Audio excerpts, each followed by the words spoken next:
And welcome to Season 4, Episode 2 of the Dolphin Pod. If you're watching our Episode 2 premiere, it is airing just ahead of the East Coast Conference Outdoor Track and Field Championship. And my guest on today's episode will, of course, be participating in today's ECC Championship meet. I'm joined by CSI student-athlete Ava Thompson. Well, thank you for having me on the show. I'm really excited to be here. Ava, thanks for coming on. I've said it time and time again, but it is not easy to get guests for the Dolphin Pod. This is the second time that the track and field program has volunteered me a guest. And of course, I jumped at the opportunity to speak with one of our premier student athletes. And I'm sure your story begins with how you got into cross-country track and field, specifically the track and field side of things. How did you get started? So I went to Susan E. Wagner here on Staten Island, and I joined track my freshman year because I wanted to participate in an extracurricular activity. My freshman year I ran, and then my senior year, one of my best friends at the time was throwing. So I was like, okay, let me pick it up and see how it is. And I happened to have a knack for it, so I decided to stay with it, practice, and that's how I ended up here. So would you say it was instant success once you began throwing, or was it some trial and error first? Definitely some trial and error. I feel like I have definitely improved a crazy amount since I first picked up the implements to throw. But I'm so happy that I decided to stick with it and see what I was capable of. So you started at Susan E. Wagner. What brought you to the College of Staten Island? Was there something about this campus, or was it just the local proximity of CSI? I won't lie, since I was younger, I always had a dream of going away to college. When COVID hit, that kind of changed the dynamic for me.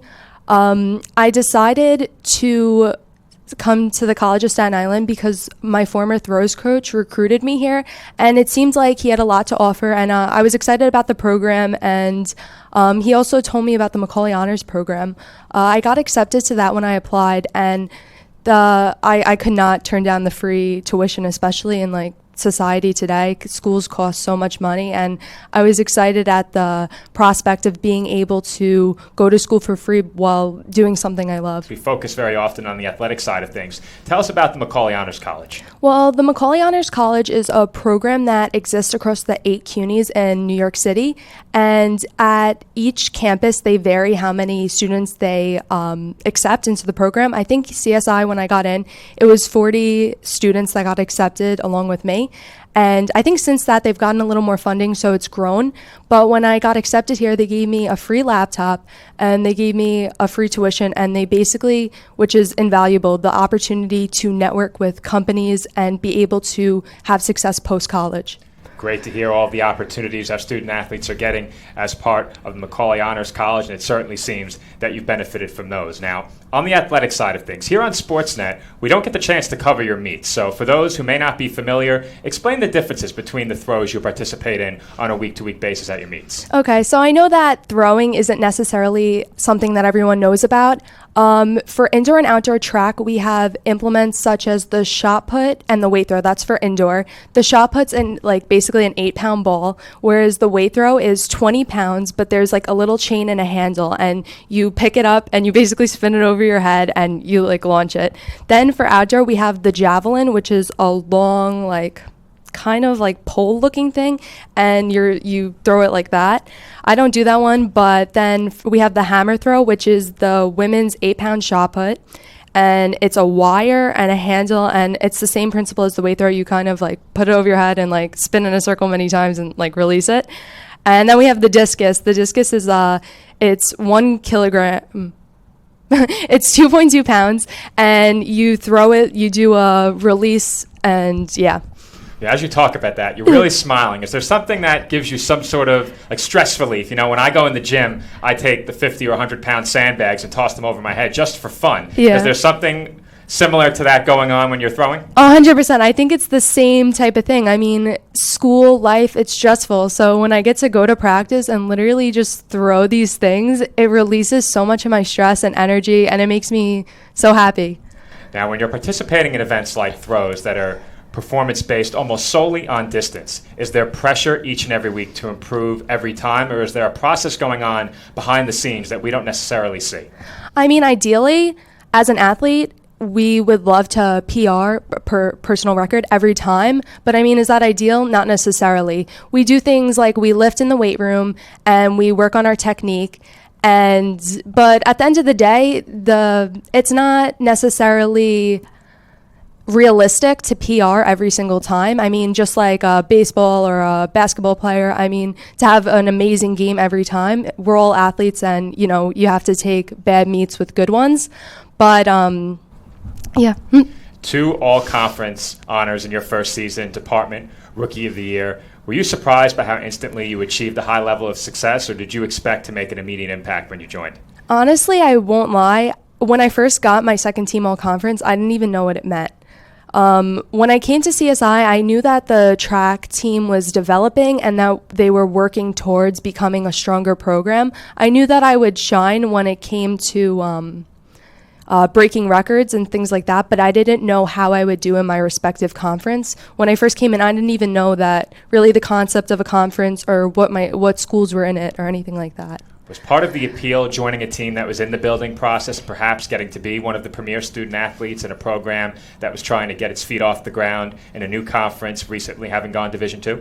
I mean, going Division II, I mean, I didn't completely even know what it all meant, but I was excited to be a part of something that the program was changing, and I wanted to be a part of a reform to work in the right direction to change the program. Well, since you've joined the CSI track and field program, what's some of the growth that you've seen from day one through today? Obviously, there's been a lot of change over the last 3 years. What stands out to you from that?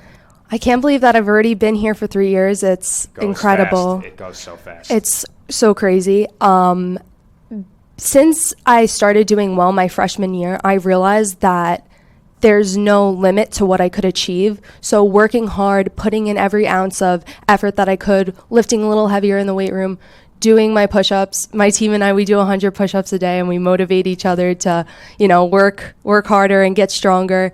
I feel like all of that has come to led up to all the ECC championships and just being able to push and do my best. Well, that leads perfectly into my next question about you and your teammates. The team obviously faced some adversity at times last year. You ended up in a transitional period between coaches. That had to bring you and your teammates a bit closer together. What was that time period like, and what is the bond like between you and your teammates, to elaborate on what you just mentioned? We're a pretty close-knit team. When we had staff changes last year, it was challenging, and it wasn't like you just have to keep your head up and get through the season, because after that was over, we had outdoor. Morale was low because we had eager athletes, but it was hard because we didn't necessarily have the resources and the tools to get better. So by the time September came and Coach Akil was here, I saw the changes he was making, and I was really eager to see what the team would come of. So obviously I got a chance to speak to your new head coach, Akil St. Louis. What has his presence brought to the team, and what's it been like working under his leadership and that of the new coaching staff? Honestly, he's been excellent. I remember when he first came here, I texted him and I said, Coach, I'm sorry, but I don't think I could be a part of this team this season if we don't have a throws coach. I'm so sorry. My morale was so low that I just didn't want to put myself through the stress of another season of just defeat. So he told me, listen, Ava, I'm going to get you, we're going to get you a throws coach. We're going to get you what you need to be successful. And sure enough, I don't even think it was a week later, we were meeting our new throws coach. He was able to transform our team from, I think, 9 kids to over 30. And just the community of our team has developed so much, and I'm so grateful that we have him here. And something that the coaching staff and all of us here in Division II athletics place a big emphasis on is maintaining a balance between academic success and athletic success. How have you managed to strike that balance between success in the classroom and in competition? I won't lie, it's not always easy. I'm a engineering science with a major in computer engineering. So it's difficult to give the time to both sections of my life. It definitely takes really good time management. I have a Google Calendar that's packed out. I dedicate time to when I'm going to be practicing, and in between breaks, I'm studying, I'm doing what I have to do. And I think that's what it's all about. You can't really wait till the last minute. You have to be able to plan out your week, and you have to see what you need to get done. Obviously, we have a big meet coming up on Thursday, the ECC Outdoor Track and Field Championship. All season long, is the ideal result of all of your preparation peaking at that championship meet? Yeah, I mean, I would be lying if I told you I wasn't nervous. We're heading up to Rochester tomorrow, but I know that my training thus far has put me in a position where I could feel confident in what I'm going to achieve. So what's more nerve-wracking, competing in the ECC Championship or an unscripted interview? They're both nerve-wracking, I won't lie. All right, looking back at your 3-year career, how have you grown as a student athlete and as a person during that time? Obviously, there's been a great deal of success competing, but how have you grown as a person and as an athlete? I'd say prioritizing. I've learned how to prioritize, like I mentioned, my time, but also my energy. I don't necessarily, I choose my battles. I know what's important to me, and I put energy where it needs to go. What should we expect from you and your teammates this week at the championship? I think great things. Stay tuned. Click in the link for the live results and stuff. Definitely root for us. I think that my teammates will really show the rest of the conference that we are not something to not worry about. Well, I'll tell you, sometimes those live result links can be hard to find. The post-meet results are easy to find. It's true. Live results can be hard to find. The good news is you can watch Thursday's meet on the ECC Network, so you can catch all of the action live via the ECC Network. How big of a boost in morale is that for the team to know that you're showcasing via the live stream, something that can be pretty rare? I think it's definitely something that maybe even motivates us to work harder, know that we have fans at home watching us and rooting for us. So outlook for next year. Obviously, next year will be your senior season. What are your goals? What do you hope to have achieved by the time you've graduated the College of Staten Island, both as a student and as an athlete? I mean, in terms of numbers, we discussed how the throws is all numbers. I would love to just be able to PR in every event that I throw and really stand tall when it comes to my rankings in the conference. Academically, at the tail end of my credits, I've accomplished the majority of the work that I have to. I'm doing an internship this summer. Hopefully that goes well, and I have a better idea of what I want to do post-college. But in terms of my future, that's pretty much. All right, at the end of our show, we always give our guest the opportunity to look into the camera and address the audience at home. Now, you can say anything you want. You can try and sell the program, encourage students on why they should choose the College of Staten Island, or deliver a message as simple as fins up. Ava, the floor is yours. All right. Hi, guys. I guess the one thing I would say, even though it does sound cliche, is to work hard and just follow your dreams. The hard work and determination have so much power, and it's important to never underestimate yourself. I think that's what sets apart great people and great athletes from the rest.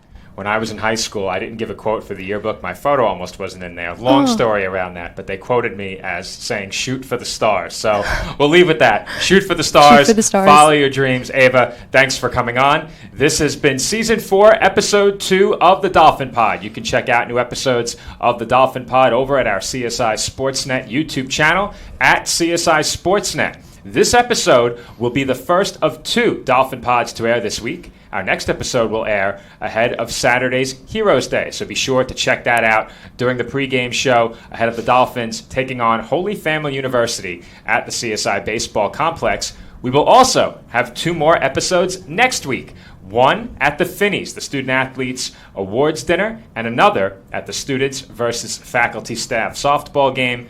Team staff looks to defend their championship over there. Be sure to check out our podcast ahead of the Finneys as well. We hope to stream that event live. That remains to be seen. But until next time, this has been Joe Foreman. One final time, thank you to my guest, Ava Thompson. And be sure to check out new episodes of the Dolphin Pod on CSI Sportsnet.